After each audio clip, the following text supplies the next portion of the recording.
शांति। ये प्यारे बाप दादा के अव्यक्त रूप से चले हुए महावाक्यों का रिवाइज्ड कोर्स है।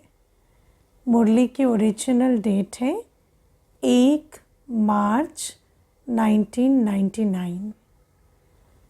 आज बाबा की मुरली का सार है, संपूर्ण पवित्र बनकर संस्कार मिलन मनाना, यही सच्ची होली है।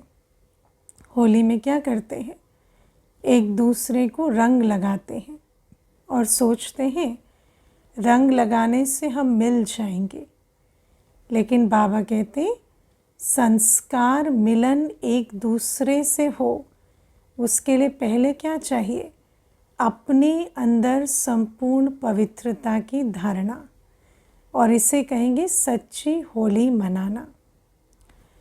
आज बाप दादा चारों ओर के अपने होलीएस्ट और हाईएस्ट बच्चों को देख रहे हैं। सभी किस स्वमान में बैठे हैं? मैं होलीएस्ट और हाईएस्ट बच्चा हूँ। विश्व में सबसे हाईएस्ट, ऊंचे ते ऊंचे श्रेष्ठ आत्माएं आप बच्चों के सिवाय और कोई है? बाबा कहते सारे विश्व में, सारे कल्प में देखो, हमारे जैसा ऊंचे ते ऊंचा हाईएस्ट और कौन है? क्योंकि आप सभी ऊंचे ते ऊंचे बाप के बच्चे हो। ये ईश्वरीय जन्म, ऊंचे ते ऊंचे बाप की डायरेक्ट पालना में पलना, ऐसा भाग्य और किसी का है क्या?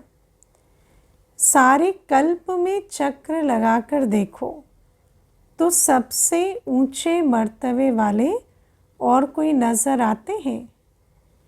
राज्य अधिकारी स्वरूप में भी आपसे ऊंचे राज्य अधिकारी बने हैं।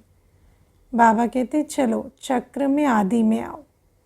सारे कल्प में देखो, सबसे ऊंचे राज्य अधिकारी, डबल ताजधारी हम बच्चे हैं। राज्य अधिकारी तो द्वापर युग से भी होंगे, लेकिन हमारे जैसे डबल ताजधारी नहीं होंगे। तो बाबा कहते फिर पूजन और गायन में देखो, जितनी पूजा विधि पूर्वक आप आत्माओं की होती है, उससे ज़्यादा और किसी की है? बाबा कहते एक तो हमारी डबल रूप में पूजा होती, सालिग्राम रूप में भी और देवी मूर्तियों के रूप में भी।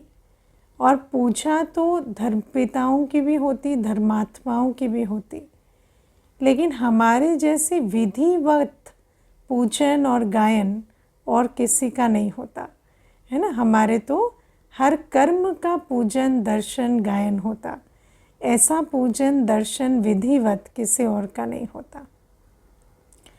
वंडरफुल राज ड्रामा का कितना श्रेष्ठ है, जो आप स्वयं चैतन्य स्वरूप में इस समय अपने पूज्य स्वरूप को नॉलेज के द्वारा जानते भी हो और देखते भी हो, है ना। वंडरफुल ड्रामा का ये राज है कि यही हम चैतन्य में पाठ भी बजा रहे हैं और अपने पूज्य स्वरूप को देख भी रहे हैं और जान भी रहे हैं कि ये हमारे ही पूज्य स्वरूप हैं, जिनका सारा संसार गायन पूजन कीर्तन कर रहा है। एक तरफ आप चैतन्य आत्माएं हो और दूसरे तरफ आपके जड़ चित्र पूज्य रूप में हैं। अपने पूज्य स्वरूप को देख रहे हो ना, अपने अपने मंदिर को जानते हो ना कि कैसे मेरा मंदिर बना हुआ है और पूजा चल रही है। तो इस समय हमें कितना नशा होना चाहिए कि पूजन किसका हो रहा है। इसी समय संगम युग के कर्मों का पूजन हो रहा है। तो क्या कर्म हम इस समय कर रहे हैं, उस पर अटेंशन देना है। जड़ रूप में भी हो और चैतन्य रूप में भी हो, तो वंडरफुल खेल है ना। और राज्य के हिसाब से भी सारे कल्प में निर्विघ्न अटल अखंड राज्य एक आप आत्माओं का ही चलता है। है ना। हमारा राज्य कैसा है, एक तो हम डबल ताजधारी, फिर निर्विघ्न अटल अखंड राज्य। ऐसा नहीं कि राजा है पर तलवार लटक रही है कि कब कोई चढ़ाई कर दे, कब कोई है ना अटैक कर दे। बाबा कहते अटल अखंड राज्य, निर्विघ्न राज्य हमारा चलता है, वो भी पूरे विश्व पर राज्य, ऐसा नहीं छोटे टुकड़े पर राज्य। तो राज्य भी कैसा, और फिर पूज्य स्वरूप भी हमारा, पूजन भी कितना ऊंचा। राजे तो बहुत बनते हैं, लेकिन आप विश्व राजन, वह विश्व राजन की रॉयल फैमिली सबसे श्रेष्ठ है।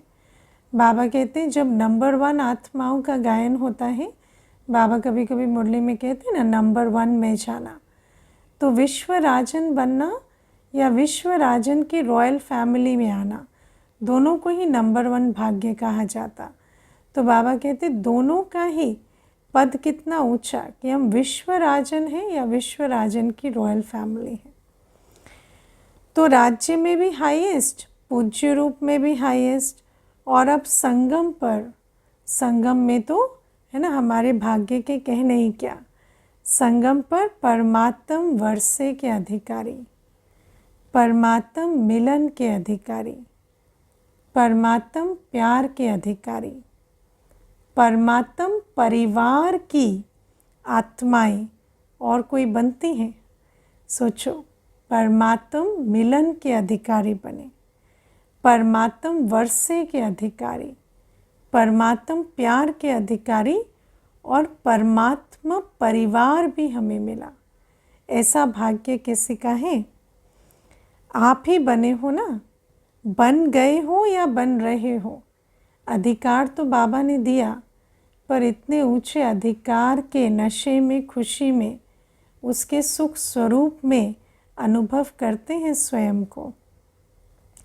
बन भी गए और अब तो वर्षा लेकर संपन्न बनकर बाप के साथ साथ अपने घर में भी चलने वाले हैं, है ना। अब तो संगम युग की मौज अनुभव की और अब तो घर जाने की तैयारी में है।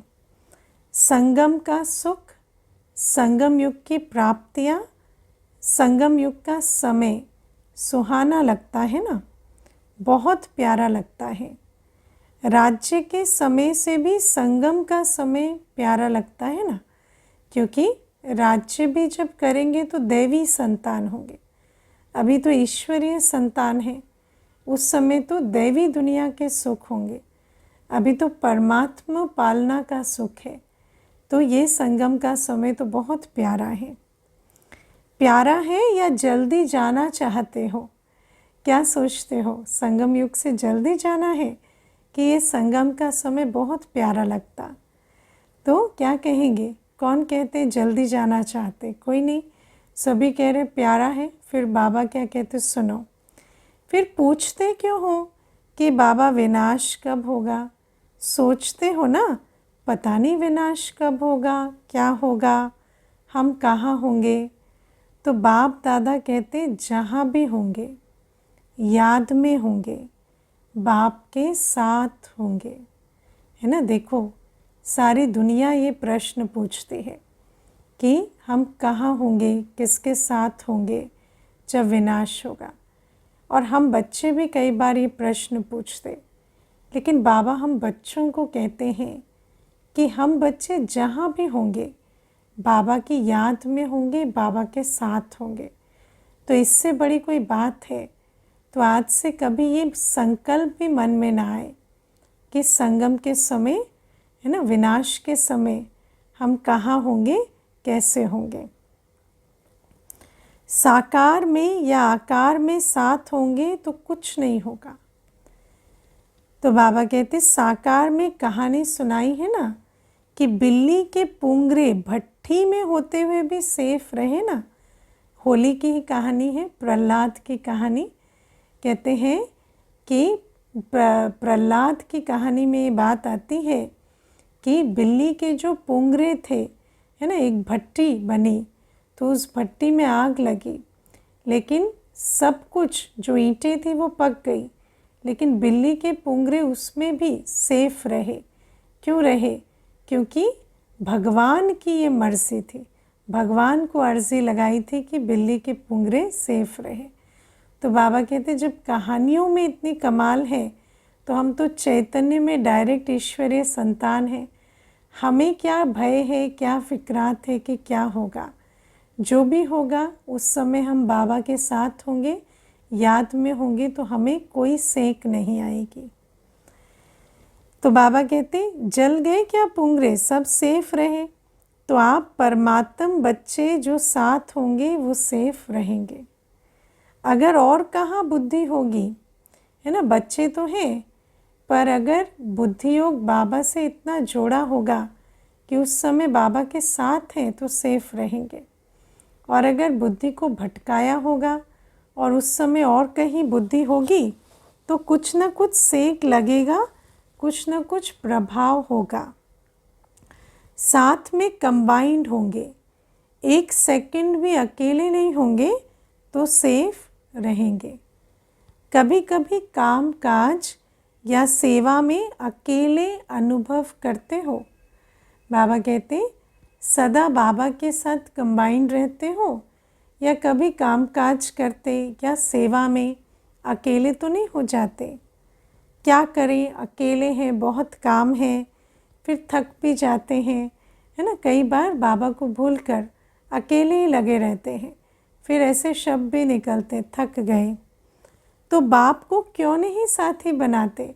बाबा कहते मैं 1000 भुजाओं के साथ खड़ा हूँ, मुझे यूज़ नहीं करते और फिर कहते हैं कि हम थक गए, अकेले हैं। 2 भुजा वालों को साथी बना देते हो, 1000 भुजा वाले को क्यों नहीं साथी बनाते।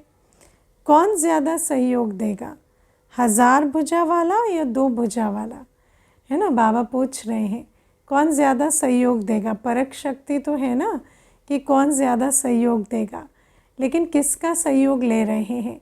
क्या 2 भुजा वाले का इंतज़ार कर रहे हैं या 1000 भुजा वाले से सहयोग ले रहे हैं। संगम युग पर ब्रह्मा कुमार व ब्रह्मा कुमारी अकेले नहीं हो सकते, क्योंकि संगम युग है ही बाबा से मिलन मनाने का युग, बाबा के साथ रहने का युग। बाबा संगम युग में बच्चों के साथ है। अगर बच्चे अकेले हैं तो अपनी भूल के कारण है, बाकी संगम युग अकेले रहने का युग नहीं। सिर्फ जब सेवा में, कर्म योग में बहुत बिजी हो जाते हो ना, तो साथ भी भूल जाते हो और फिर थक जाते हो। बाबा कहते मैं तो सदा साथ रहता हूँ, तुम भूलते हो तो तुम थकते हो। फिर कहते हो थक गए, अभी क्या करें। थको नहीं ना, जब बाप दादा आपको सदा साथ देने के लिए आए हैं। परम धाम छोड़कर क्यों आते हैं बाबा कहते मैं किसके लिए आया हूँ, क्यों आया हूँ परम धाम छोड़कर, तुम्हारे लिए ना बच्चे। सोते जागते, कर्म करते, सेवा करते, साथ देने के लिए ही तो आए हैं ना। तो बाबा कहते मैं तो हर घड़ी, हर कर्म में तुम्हारे लिए हाजिर हूँ, लेकिन तुम मुझे, है ना, तुम मुझे अपने साथ रखो तो सही। ब्रह्मा बाप भी आप सबको सहयोग देने के लिए अव्यक्त बने। बाबा कहते इस समय तो सिर्फ शिव बाबा नहीं, फरिश्ता ब्रह्मा बाबा भी हमारे सहयोग के लिए सदा उपस्थित है। लेकिन उपस्थित होने के लिए पुकारना तो पड़ेगा ना, कम से कम बुद्धि योग तो लगाना पड़ेगा। पुकारना कोई मुख से या संकल्पों से पुकारना नहीं है, लेकिन बुद्धि योग से बाबा की याद में, ब्रह्मा बाबा की याद में तो बैठना होगा, तब तो जाकर सहयोग मिलेगा। बुद्धि अगर पुरानी दुनिया की बातों में या परिस्थिति में उलझा कर रखेंगे तो सहयोग से वंचित हो जाएंगे। तो बाबा कहते व्यक्त रूप से अव्यक्त रूप में सहयोग देने की रफ्तार बहुत तीव्र है, इसलिए ब्रह्मा बाप ने भी अपना वतन चेंज कर दिया है, साकार से अव्यक्त वतनवासी बने, ताकि बच्चों को तीव्र गति से सहयोग दे सकें। तो शिव बाप और ब्रह्मा बाप दोनों हर समय आप सबको सहयोग देने के लिए सदा हाजिर हैं, है ना। बाबा ने तो अपना बता दिया कि हम तो दोनों सदा हाजिर हैं। आपने सोचा बाबा और सहयोग अनुभव करेंगे। सोचा, बुद्धि की तार जोड़ी और सहयोग अनुभव करेंगे। लेकिन बाबा कहते हैं ना, मेरे बारे में सोचने के लिए पहले तो अपनी सोच को पुरानी दुनिया की बातों से निकालना पड़ेगा, तब फिर मेरे बारे में सोचा और सहयोग मिला।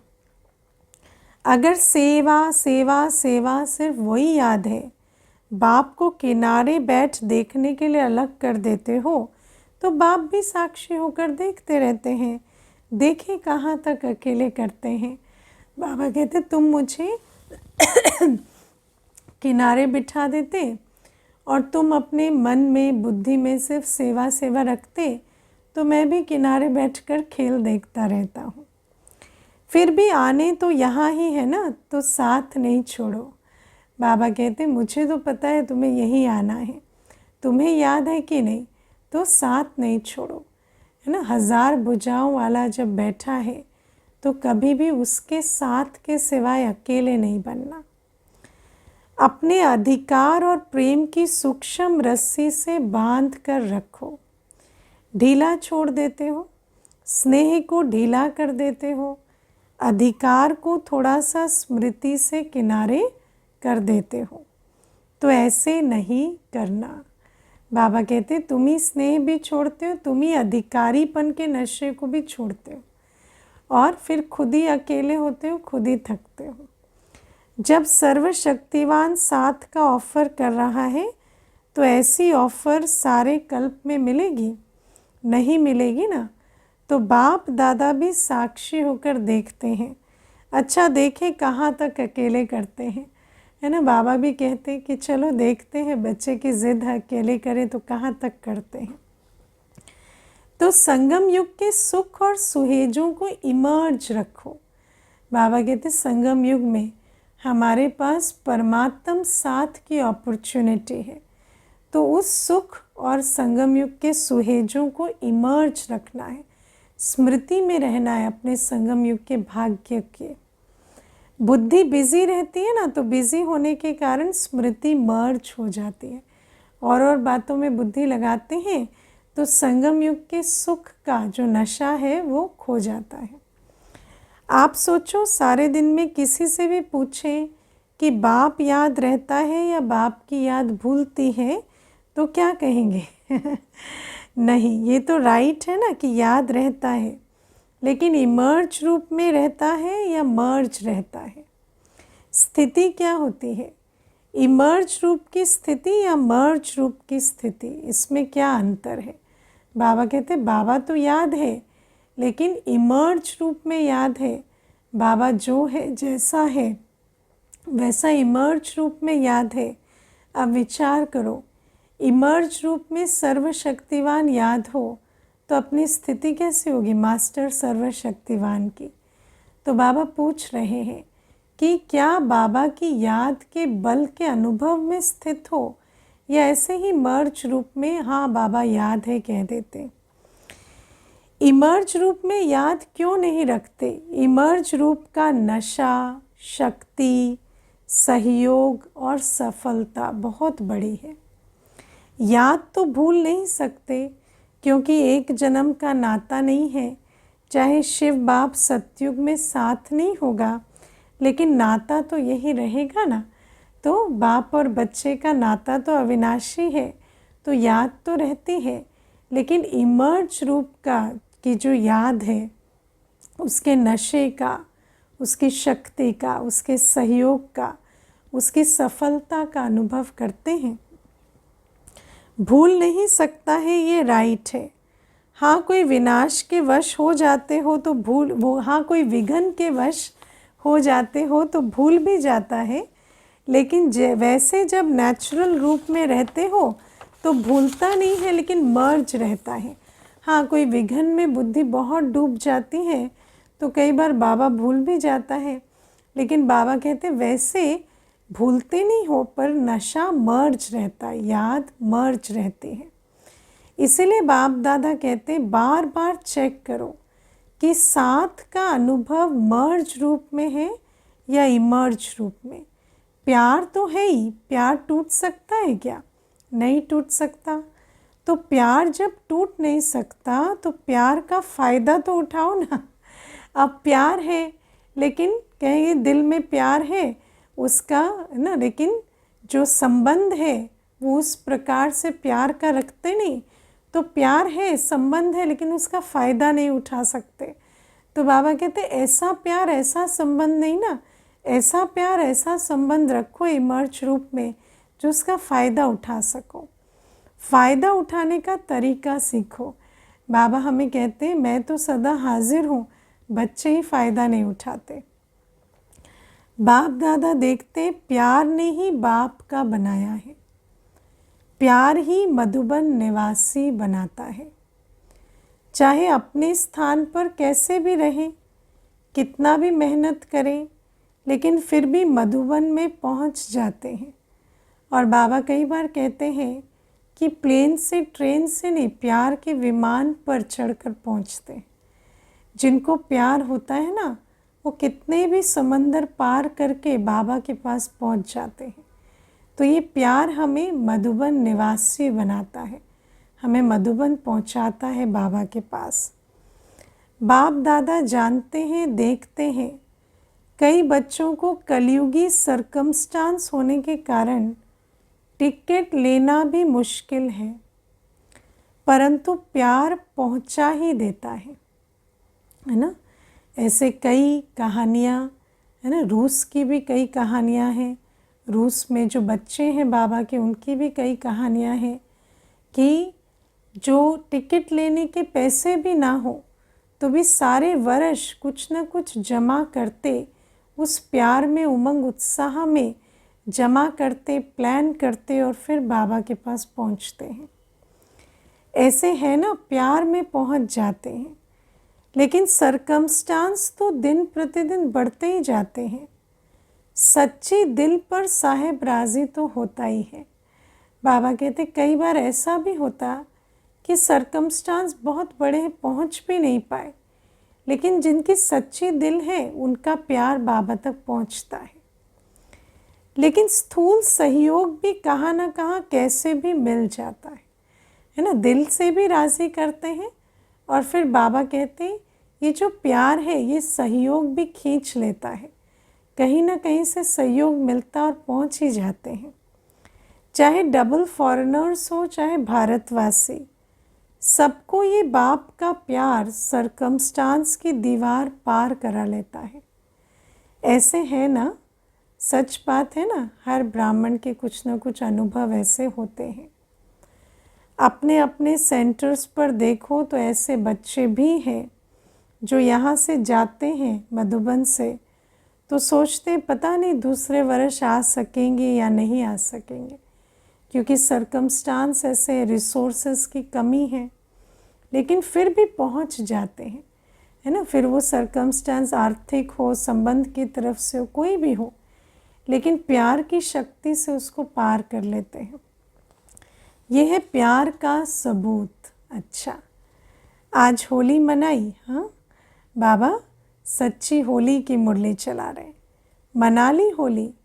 बाप दादा तो होली मनाने वाले होली हंसों को देख रहे हैं, है ना। होली हंस, बाबा कहते ऐसी होली मनाओ जो होली बन जाओ, या होली बनकर होली हंस बने तो सच्ची होली मनाए संस्कार मिलन की।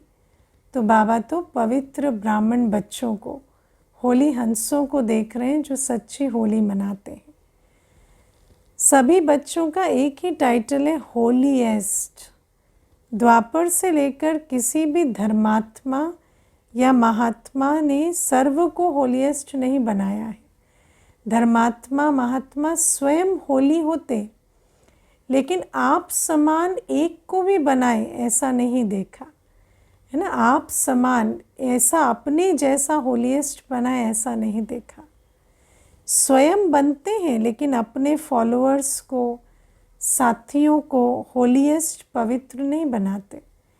पवित्रता की धारणा करने वाले महान आत्माएं, धर्मात्माएं भी गृहस्थ व्यवहार वालों को नहीं कहते कि आप पवित्र बनो, तो धारणा नहीं कराते, आप समान नहीं बनाते।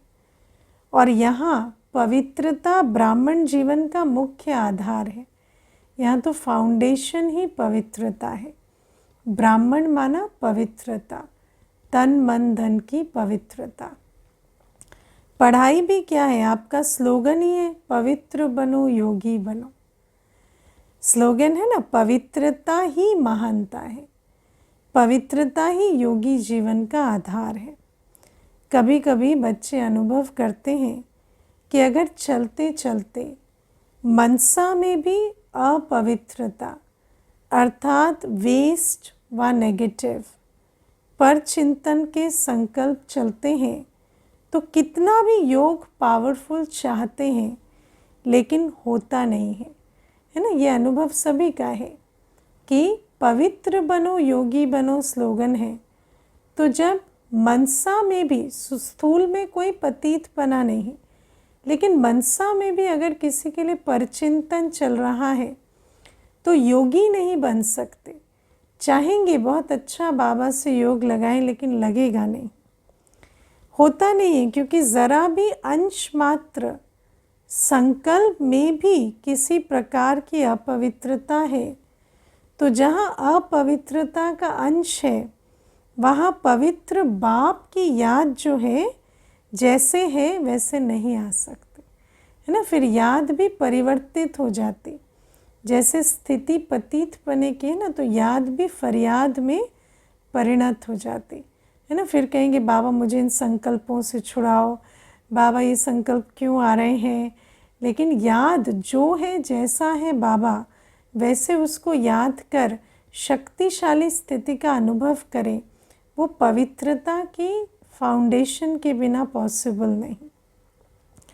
जैसे दिन और रात इकट्ठा नहीं होता ना, इसीलिए बाप दादा वर्तमान समय पवित्रता के ऊपर बार बार अटेंशन दिलाते हैं।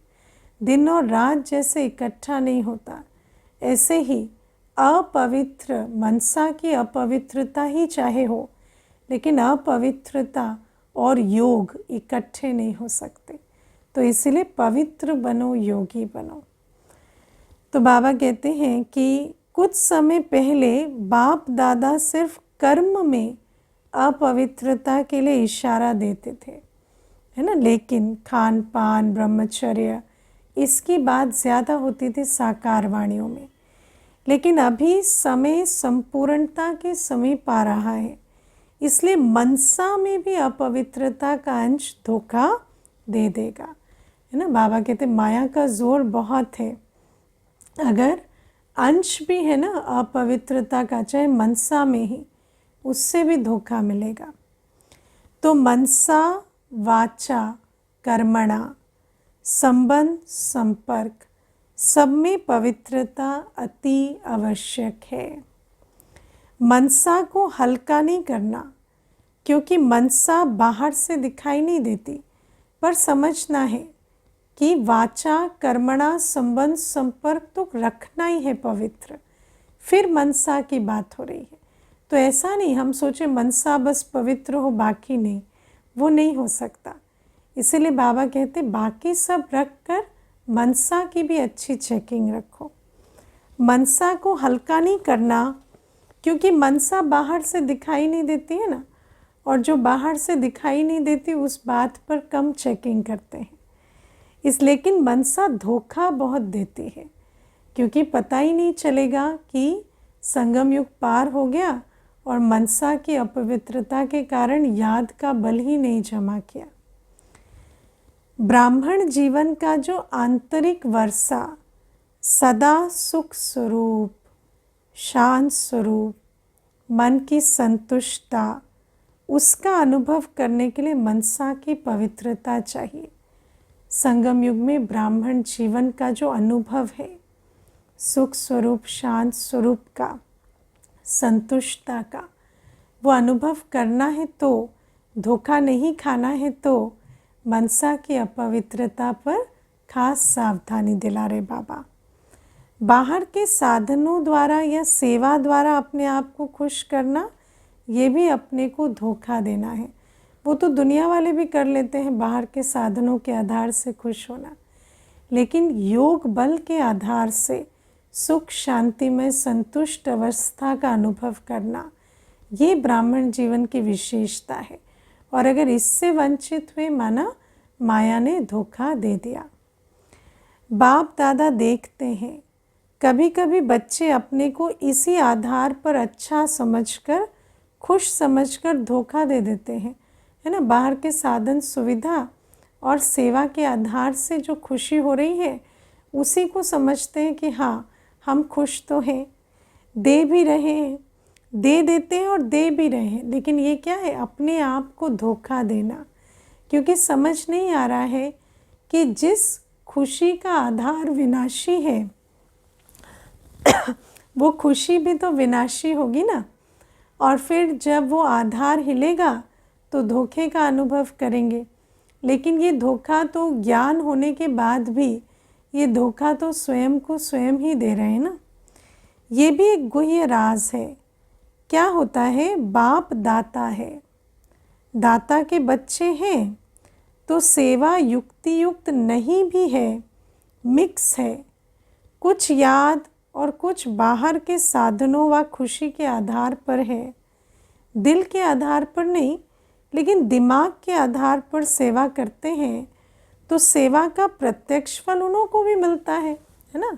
अनुभव तो यही रहता है, भले साधनों के आधार से है या दिमाग के आधार से भी सेवा कर रहे हैं तो भी खुशी का अनुभव तो कर ही रहे हैं, क्योंकि बाप तो दाता है और वो उसी में ही खुश हो जाते हैं। वो उसी अल्पकाल की खुशी को समझते हैं, यही संगम युग की प्राप्ति है। लेकिन जो अतीन्द्रिय सुख बाबा गिफ्ट में दे रहे हैं उससे धोखा खा लेते हैं।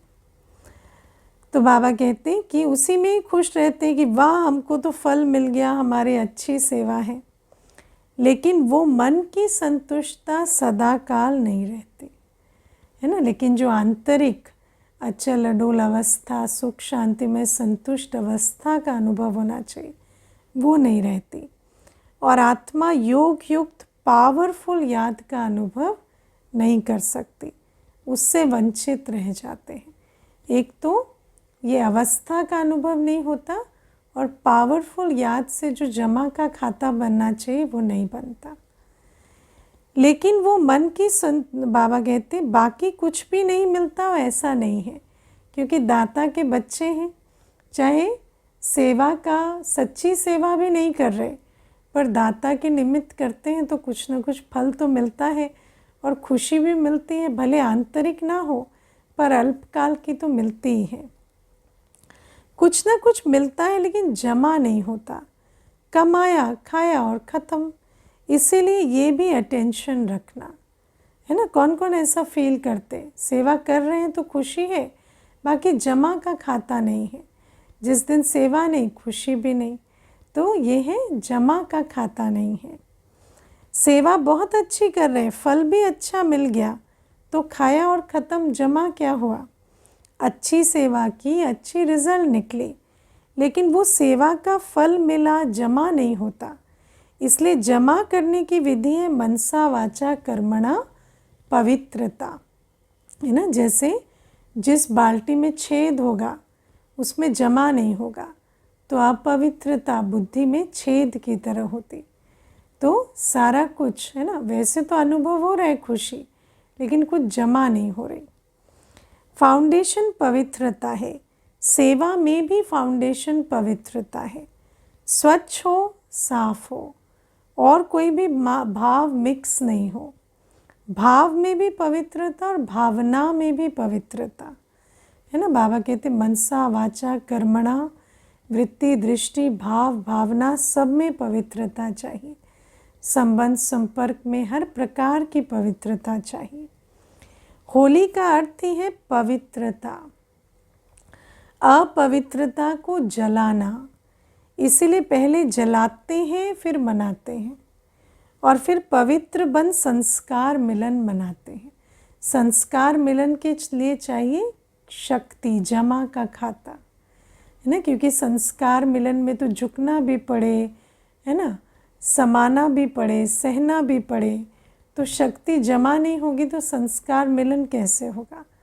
तो पहले तो पवित्र बने, तब योगी बने, तब जमा का खाता हो, पवित्रता होगी तो सेवा का भी, योग का भी खाता जमा होगा, और जब जमा होगा तो संस्कार मिलन होगा। तो होली का अर्थ ही है जलना, जलाना और मनाना।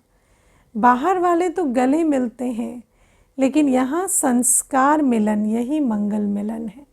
तो बाबा कहते यहाँ स्थूल रूप से गले मिलने की बात नहीं है, यहाँ तो पवित्र बन संस्कार मिलन का लक्ष्य रखना है। तो ऐसी होली मनाई या सिर्फ डांस कर ली, गुलाब जल डाल दिया, वो भी अच्छा है, खूब मनाओ, बाबा उसके लिए मना नहीं करते। बाप दादा खुश होते। गुलाब जल भले डालो, डांस भी करो, लेकिन सदा डांस करो। ऐसे नहीं पाँव से सिर्फ डांस किया और फिर वैसा का वैसा मन थका हुआ है। सिर्फ 5-10 मिनट की डांस नहीं, 1-2 में गुणों का वाइब्रेशन फैलाना, ये गुलाब जल डालना है। सुना बाबा कहते बस एक दिन गुलाब जल नहीं डालो, जब भी कोई संबंध संपर्क में आए तो उसमें अपने गुणों की वाइब्रेशन फैलाना, उसको आपके गुणों की खुशबू का अनुभव हो, वो भी अपने साथ वो खुशबू लेकर जाए, इसको कहते गुलाब जल डालना। और जलाने को तो आप जानते ही हो क्या जलाना है ना? अभी तक भी जलाते रहते हो, हर वर्ष हाथ उठाकर जाते हैं, बस दृढ़ संकल्प हो गया तो बाबा कहते जला ही रहे हैं बच्चे। बाप दादा खुश होते, हिम्मत तो रखते हैं ना, चलो हर साल प्रॉमिस तो करते हैं। तो हिम्मत पर बाप दादा मुबारक भी देते हैं। हिम्मत रखना भी पहला कदम है, लेकिन बाप दादा की शुभ आशा क्या है? बाबा कहते चलो हिम्मत रखते, वो भी अच्छी बात, लेकिन बाप दादा की शुभ आशा क्या है? समय की डेट नहीं देखो, 2000 में होगा, 2001 में होगा, 2005 में होगा, ये नहीं सोचो।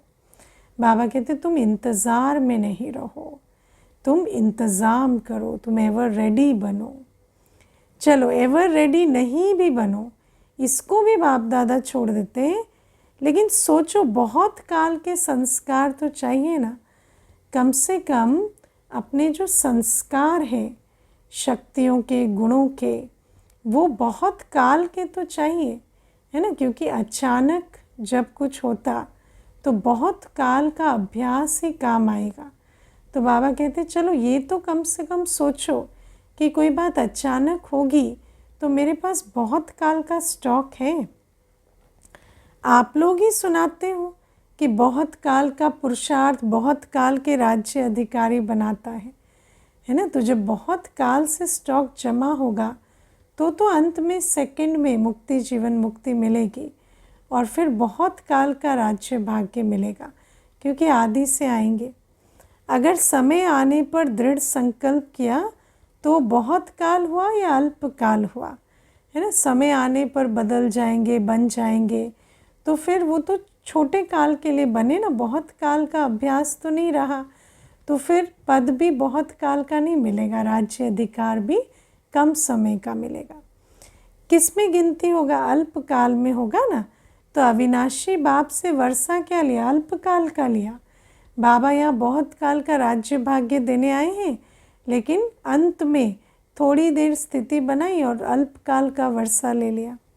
ये अच्छा लगता है क्या? नहीं लगता है ना। तो बहुत काल का अभ्यास चाहिए। कितना काल है वो नहीं सोचो, सोचो कि जब मैं आज से तैयारी करूँगा तब तो अंत तक स्टॉक जमा होगा। जितना बहुत काल का अभ्यास होगा उतना अंत में भी धोखा नहीं खाएंगे। बहुत काल का अभ्यास नहीं तो अभी से बहुत काल के सुख, बहुत काल की श्रेष्ठ स्थिति के अनुभव से भी वंचित हो जाते हैं। इसलिए क्या करना है? बाबा कहते हैं एक तो भविष्य पद कम मिलेगा और फिर संगम युग के सुख से भी वंचित हो जाते। बाबा कहते कम से कम इस संगम युग में तो बहुत काल का सुख अनुभव करो ना, उससे भी वंचित हो जाते। इसलिए करना क्या है? बहुत काल करना है। बहुत काल के लिए वेट नहीं करना, आज से शुरू करना है। अगर किसी की भी बुद्धि में डेट का इंतज़ार हो तो इंतज़ार नहीं करना, इंतज़ाम करो। बहुत काल का इंतज़ाम करो। डेट को भी आपको लाना है ना? डेट आए तो हम तैयार हो जाए नहीं, हम तैयार होकर आह्वान करें डेट का। समय तो अभी भी एवर रेडी है और कल भी हो सकता है, लेकिन समय आपके लिए रुका हुआ है। आप संपन्न बनो तो समय का पर्दा अवश्य हटना ही है। आपके रोकने से रुका हुआ है ना। अगर स्टेज पर एक्टर तैयार ना हो और पर्दा खुल जाए तो क्या होगा, है ना, अच्छा थोड़ी लगेगा देखने में। तो समय तो पर्दा है, वो तो खुल जाएगा, लेकिन आप तैयार तो हो जाओ। तो बाबा कहते हैं कि राज्य अधिकारी तो तैयार हो ना, तख्त तो खाली नहीं चाहिए ना, कम से कम जो राजा बनने वाले हैं वो तो तैयार हो। क्या अकेला विश्वराजन तख्त पर बैठेगा? पूरे हाँ, पूरी सभा, रॉयल फैमिली सब तैयार होनी चाहिए ना, इससे शोभा होगी क्या? रॉयल फैमिली भी चाहिए, प्रजा भी चाहिए, सब चाहिए। सिर्फ विश्वराजन तख्त पर बैठ जाए, देखता रहे कहाँ गई मेरी रॉयल फैमिली। इसीलिए बाप दादा की एक ही शुभ आशा है कि सब बच्चे, चाहे नए हैं चाहे पुराने हैं, जो भी अपने को ब्रह्मा कुमारी या ब्रह्मा कुमार कहलाते हैं, चाहे मधुबन निवासी, चाहे विदेश निवासी, चाहे भारत निवासी, हर एक बच्चा बहुत काल का अभ्यास कर बहुत काल के अधिकारी बने। तो बाबा की शुभ आशा समझ ली। अब बाबा की शुभ आशा को पूरी करना है और अभी से अपनी श्रेष्ठ संस्कारों को इमर्ज कर कर चलना है। तो बाबा कहते कभी कभी के नहीं, पसंद है ना, एक हाथ की ताली बजाओ, जिनको पसंद है बजाओ, वही ताली है ना। तो पीछे वाले होशियार हैं, अटेंशन से सुन रहे हैं, इसलिए पीछे वाले ताली बजा रहे, आगे वाले बजा नहीं रहे। बाप दादा पीछे वालों को अपने आगे देख रहा है ना। अब जो अटेंशन से सुन रहे हैं वो आगे आगे बाबा के सामने, आगे वाले तो है ही आगे, मेडिटेशन हॉल में बैठकर मुरली सुन रहे हैं। नीचे वाले बाप दादा के सिर के ताज होकर बैठे। देखो बाबा ने सबको खुश कर दिया। बाबा कहते आगे वाले हैं ही आगे, पीछे वाले ध्यान से सुन रहे हैं तो बाबा की नज़रों में आगे हैं, और नीचे वाले तो सिर के ताज हैं। ठीक है ना, वो भी ताली बजा रहे। नीचे वालों को त्याग का भाग्य तो मिलना ही है ना। उन्होंने कुर्सियाँ दी, जिन पर सब बैठे वो नीचे बैठे, तो इस त्याग, बाबा के यज्ञ में कोई भी त्याग करो, भाग्य तो मिलना ही है। आपको सम्मुख बैठने का भाग्य और उनके त्याग का भाग्य जमा हो रहा है ना। कुर्सियों वालों का अपना भाग्य है कि वो सम्मुख बैठे हैं, और इनका त्याग का भाग्य है। अच्छा, बाप दादा की एक आस सुन ली है ना, कि बहुत काल के हम अभ्यासी बने, हमारी अवस्था बहुत काल की जमी हुई हो। पसंद है ना। अभी अगले वर्ष क्या देखेंगे, ऐसे ही फिर से हाथ उठाएंगे या तैयार हो जाएंगे।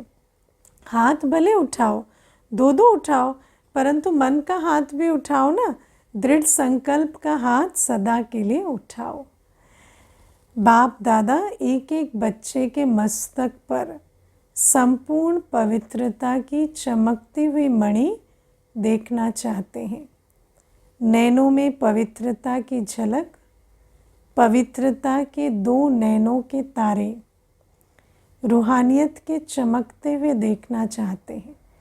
नैनों से पवित्रता की चमक दिखाई दे, बोल में मधुरता, विशेषता, अमूल्य बोल सुनना चाहते हैं।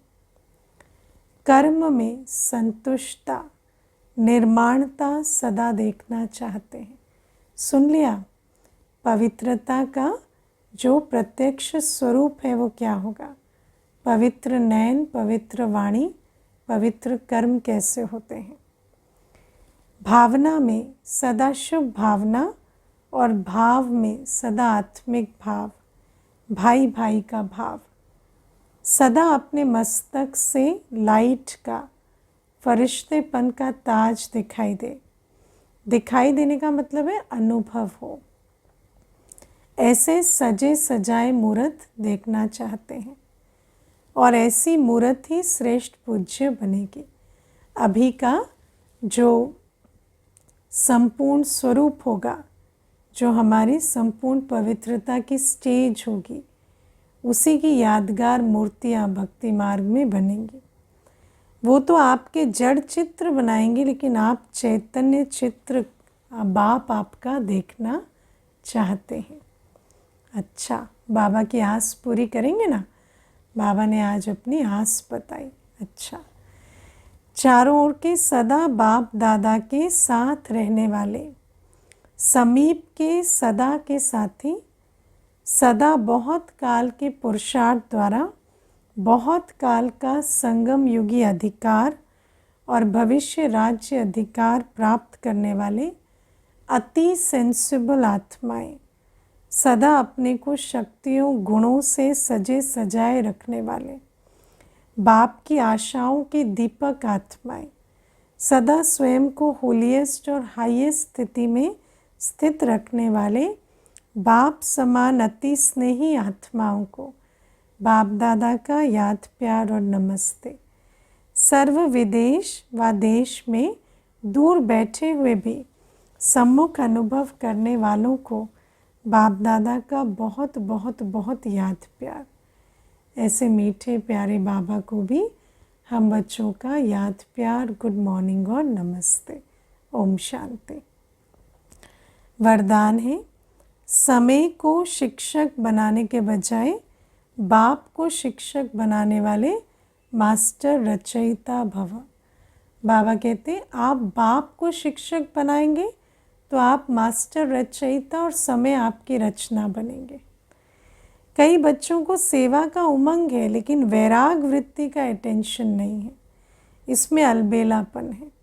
चलता है, होता है, हो जाएगा, समय आएगा तो ठीक हो जाएगा, ऐसा सोचना अर्थात समय को अपना शिक्षक बनाना। और इसीलिए बाबा ने कहा ना, तो सेवा कर रहे हैं लेकिन जमा का खाता नहीं है। जैसे चप्पू चला रहे पर लंगर नहीं उठाया तो नाव आगे नहीं बढ़ती, ऐसे बिना वैराग वृत्ति के सेवा कर रहे हैं तो भी जमा का खाता नहीं बढ़ता। बच्चे बाप को भी दिलासा दे देते, फिक्र नहीं करो, समय पर ठीक हो जाएगा, कर लेंगे, आगे बढ़ जाएंगे। लेकिन आप मास्टर रचयिता हो, आप समय का इंतज़ार नहीं करो, समय आपके लिए वेट कर रहा है। समय आपकी रचना है।